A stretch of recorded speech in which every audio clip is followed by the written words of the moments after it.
निविदा प्रक्रिया डावलून नालेसफाई जुन्या ठेकेदाराला दिले काम, स्थायी समितीने अहवाल मागवला.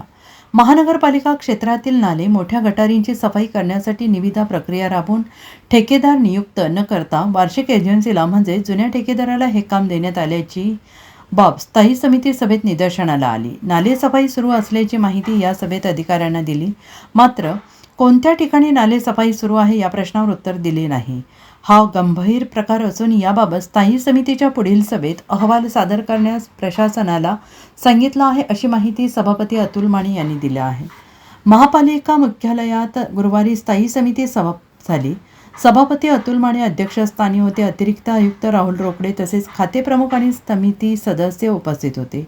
नगरसेविका स्मिता यमगर यांनी प्रभाग क्रमांक 15 मधील भोये गटार आणि अन्य गटारींच्या सफाईचा विषय उपस्थित केला. पावसाळा तोंडावर असताना मोठ्या गटारींची अद्याप सफाई झालेली नाही, त्यामुळे पावसात या गटारी चॉकअप होऊन नागरिकांच्या घरात पाणी शिरण्याचा धोका आहे.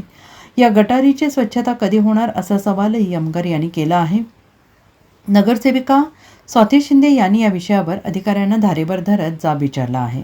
नाले सफाईचे काम 1 कोटी रुपयांपेक्षा जास्त असल्याने निविदा प्रक्रियेसाठी जादा कालावधी द्यावा लागेल.